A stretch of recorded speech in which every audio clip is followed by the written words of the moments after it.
السلام علیکم سامعین، آج ہم سنیں گے حضرت نوح علیہ السلام کا قصہ۔ چینل پہ اگر آپ نئے ہیں تو چینل سبسکرائب کر دیں اور بیل آئیکن بھی پریس کر دیں۔ جب سے دنیا قائم ہوئی، حضرت آدم علیہ السلام کی نسل بڑھتی اور پھیلتی گئی۔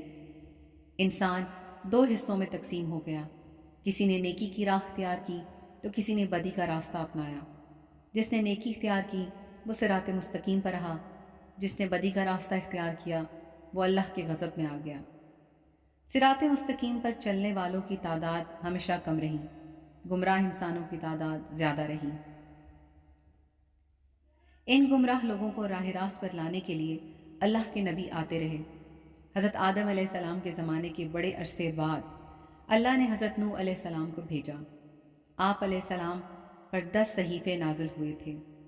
حضرت نوح علیہ السلام اللہ کے نبی تھے۔ آپ علیہ السلام کو آدم ثانی بھی کہتے ہیں۔ آپ علیہ السلام کے زمانے میں بھی گمراہی پھیلی ہوئی تھی، صرف چند لوگ ہی نیک تھے، اکثریت گمراہ لوگوں کی تھی۔ آپ نے اپنی قوم کو راہ راست پر لانے کے لیے تبلیغ شروع کی۔ وہ لوگ ہر قسم کی برائیوں میں مبتلا تھے، چوری، بے ایمانی، امانت میں خیانت کرنا، جھوٹ بولنا، شرمناک کام کرنا، ماں باپ کی خدمت نہ کرنا، کمزوروں کو حقیر سمجھنا، غریبوں کو دھتکارنا، جھگڑا کرنا، قتل کرنا، دوسروں کا مال چھیننا عام بات تھی۔ عمرا اور سرداروں کا طبقہ غریبوں کو پریشان کرتا تھا۔ اس کے علاوہ وہ لوگ بتوں کی پوجا کرتے تھے، بتوں کا خدا کا درجہ دے رکھا تھا۔ ان کا خیال تھا کہ اگر بت کی پوجا نہ کی جائے تو بت ناراض ہو جائیں گے۔ ان کے نزدیک جو بت کی پوجا نہیں کرتا وہ جاہل اور احمق ہے۔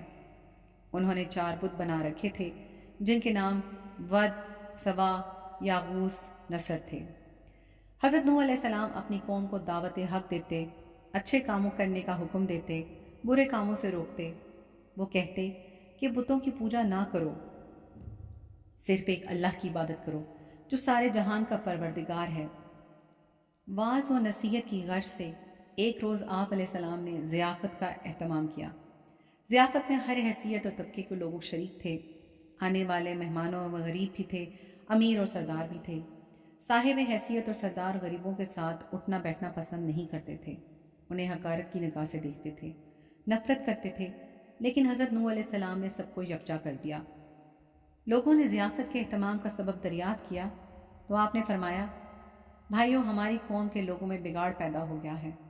سب سے بڑی خرابی یہ ہے کہ طاقتور طبقہ کمزوروں پر حاوی ہوتا جا رہا ہے۔ جو کمزور ہیں وہ بھی ہمارے ہی بھائی ہیں۔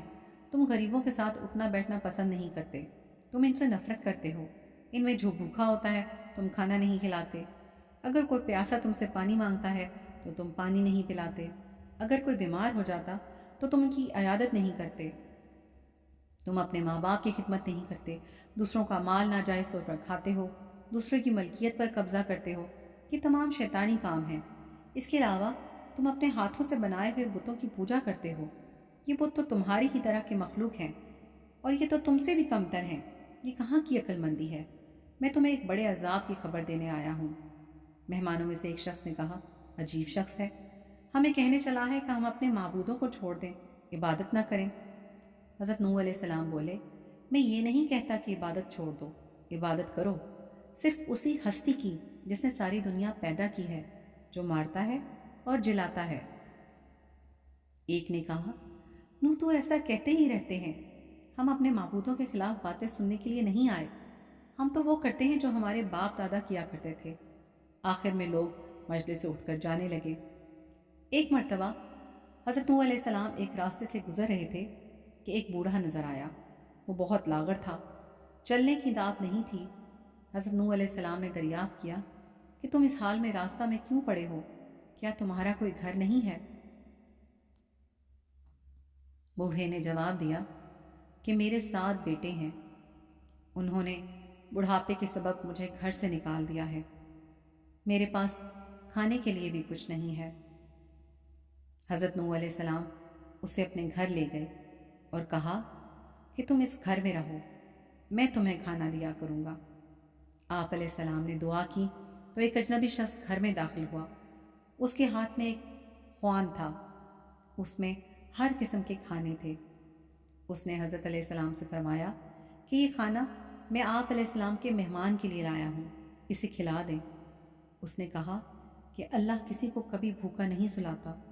وہ بوڑھا حضرت نوح علیہ السلام پر ایمان لے آیا۔ ایک روز ہدایت کی غرض سے گھر سے نکلے اور ایک بلند مقام پر کھڑے ہو گئے اور بولے، لوگوں میں نیکی کی طرف بلا رہا ہوں۔ اللہ نے مجھے نبی بنا کر بھیجا ہے تاکہ میں تم لوگوں کی ہدایت کروں۔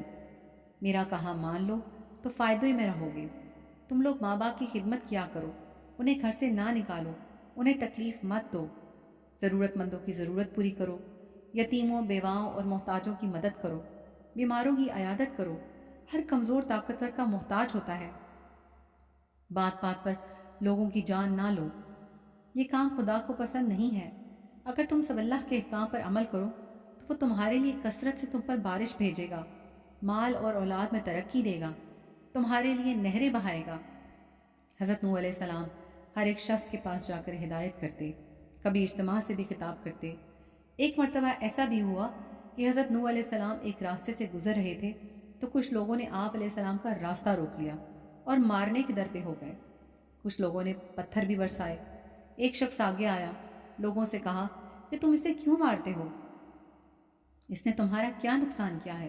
تو لوگوں نے کہا یہ ہمارے بتوں کے خلاف باتیں کرتا ہے جبکہ ہم عبادت کرتے ہیں۔ ایک اور شخص نے کہا یہ کہتا ہے کہ میں نبی ہوں، اللہ نے مجھے نبی بنا کر بھیجا ہے۔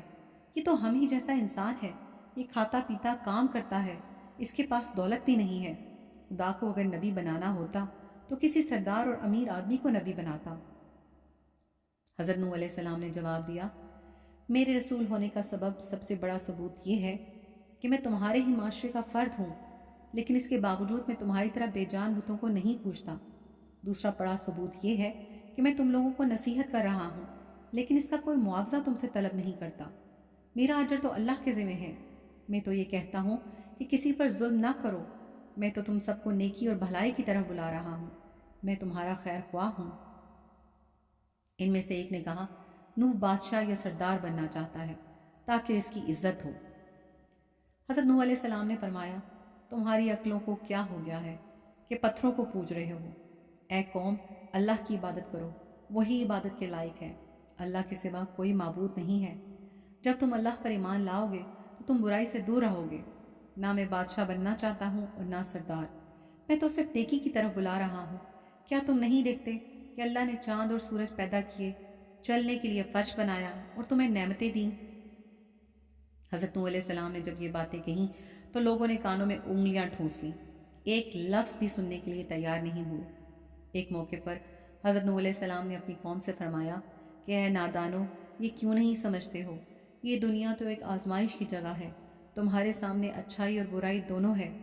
اے قوم، میں تم کو آنے والے دن سے ڈراتا ہوں، اس دن کوئی کسی کے کام نہیں آئے گا۔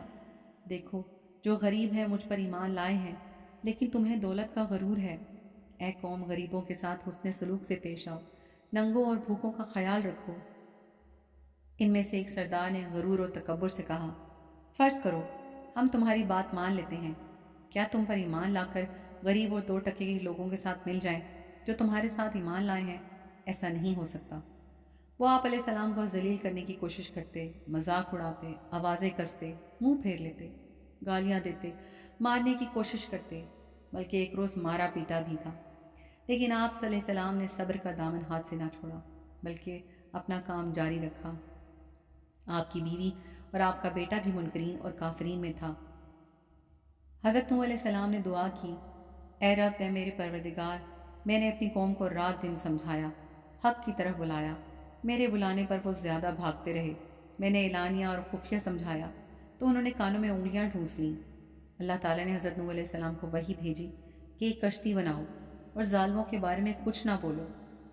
اللہ کے حکم کے مطابق آپ علیہ السلام نے کشتی تیار کرنا شروع کی۔ کچھ لوگوں نے مذاق کرتے ہوئے پوچھا، اے نوح، کیا بنا رہے ہو؟ آپ نے بتایا کہ میں ایک کشتی تیار کر رہا ہوں کیونکہ اللہ تعالیٰ کی طرف سے عذاب آنے والا ہے۔ اللہ نے جو ڈھیل دے دی ہے وہ ختم ہو رہی ہے۔ جب وقت آئے گا ہر طرف پانی ہی پانی نظر آئے گا، صرف وہی بچے گا جو اس کشتی میں سوار ہوگا، جو بت پرستی سے توبہ کرے گا، گناہوں سے معافی مانگے گا اسی کو اس کشتی میں جگہ ملے گی۔ لوگ بولے، اے نو، یہ زمین تو خشک ہے، ایسے آثار بھی نہیں ہیں کہ اتنا پانی ہو جائے کہ کشتی تیرنے لگے۔ نوح کا تو دماغ ہی چل بسا ہے۔ حضرت نوح علیہ السلام اس قسم کی باتوں سے بالکل مایوس ہو چکے اور اصلاح کی کوئی امید ہی نظر نہیں آ رہی تھی۔ جب کشتی بن کر تیار ہو گئی تو لوگ کشتی میں غلاظت پھینک دیتے۔ کشتی میں کوئی ایسی جگہ نہ تھی جہاں غلاظت نہ ہو۔ کافر غلاظت پھیلانے کے لیے کشتی کے اندر جایا کرتے تھے، یہ ان کا معمول بن چکا تھا۔ ایک مرتبہ ایک کوڑ کا مریض بھی اپنے ناپاک مقصد کے ساتھ کشتی کے اندر گیا۔ اس کے سڑے ہوئے جسم کے ایک حصے پر کچھ غلاظت لگ گئی۔ کچھ دیر بعد اس نے دیکھا کہ جہاں غلاظت لگی تھی وہ حصہ اچھا ہو گیا۔ اب اسے حیرت ہوئی کہ یہ کیا ماجرا ہے، آخر غلاظت سے کس طرح شفا ہو سکتی ہے۔ پھر وہ کشتی کے اندر داخل ہوا اور غلاظت پوری طرح سارے جسم پر مل لیا تو دیکھا کہ وہ بالکل تندرست ہو گیا۔ یہ بات کوڑ کے مریضوں کے اندر پھیل گئی تو سب نے کشتی کے اندر داخل ہو کر غلاظت ملنا شروع کر دیا۔ اس طرح پوری کشتی پاک صاف ہو گئی۔ حضرت نوح علیہ السلام نے اللہ تعالیٰ سے دعا کی کہ اے رب، لوگوں نے میرا کہنا نہ مانا، ایسے شخصوں کی پیروی کی جن کے مال اور اولاد نے ان کو زیادہ ہی نقصان پہنچایا۔ ان کافروں میں سے زمین پر ایک باشندہ بھی مت چھوڑ، اگر آپ ان کو روئے زمین پر رہنے دیں گے تو ان کی اولاد بھی کافر ہی ہوگی۔ آپ علیہ السلام کی دعا قبول ہوئی۔ اللہ کا عذاب آ چلا، گھر کے تندور سے پانی ابل پڑا۔ پانی کا ریلا تیزی سے بہنے لگا۔ جس جگہ سے پانی ابل پڑا وہ جگہ کوفہ کی ایک مسجد تھی جس کا نام مسجد انبیاء ہے۔ دوسری طرف آسمان پر خوفناک سیاہ بادل چھانے لگے۔ حضرت نوح علیہ السلام نے دیکھا کہ زمین سے چشمے پھوٹ رہے ہیں۔ حضرت نوح علیہ السلام نے کہا کہ یہ عذاب کی علامت ہے۔ کافر کہنے لگے کہ طوفان تو آتے ہی رہتے ہیں، بارشیں ہوتی رہتی ہیں، یہ تو کوئی نئی بات نہیں ہے، کچھ دیر بعد موسم بدل جائے گا۔ دیکھتے ہی دیکھتے ہوا کا تیز جھونکا آیا جس سے ہر چیز ہل گئی۔ پھر پانی برسنا شروع ہوا۔ بارش میں اتنی شدت تھی جیسے کہ آسمان نے اپنے تمام دروازے کھول دیے ہوں۔ حضرت نوح علیہ السلام نے ایمان والوں سے کہا کہ کشتی میں سوار ہو جاؤ۔ اللہ نے فرمایا کہ ہر قسم کے جانوروں کا جوڑا بھی کشتی میں سوار کر لو۔ حضرت نوح علیہ السلام نے اللہ کے حکم کی تعمیل کی، ہر جانور کا جوڑا سوار کرا لیا۔ کشتی میں ایک علیحدہ جگہ پر سب جانوروں کو بند کر دیا گیا۔ طوفان چلنے لگا، بارش سے ندی نالے اور زمین پر پانی بھر گیا۔ پھر زمین کے ہر حصے میں پانی بہنے لگا۔ اب حضرت نوح علیہ السلام کا جہاز تیرنے لگا، پانی اور اونچا ہوتا جا رہا تھا۔ حضرت نوح علیہ السلام کی نظر جب بیٹے پر پڑی تو آواز لگانے لگے، بیٹا اب اس کشتی میں سوار ہو جاؤ، تمہاری جان بچ جائے گی، اب کافروں کا ساتھ چھوڑ دو۔ تو بیٹے نے جواب دیا کہ میں پہاڑ کی اونچی چوٹی پر چڑھ جاؤں گا، پانی وہاں تک نہیں پہنچے گا۔ تب حضرت نوح علیہ السلام نے اللہ سے اپنے بیٹے کے بارے میں سفارش کی کہ میرا بیٹا ڈوب رہا ہے، یہ تو میرے ہی خاندان کا ہے، تیرا وعدہ سچا ہے۔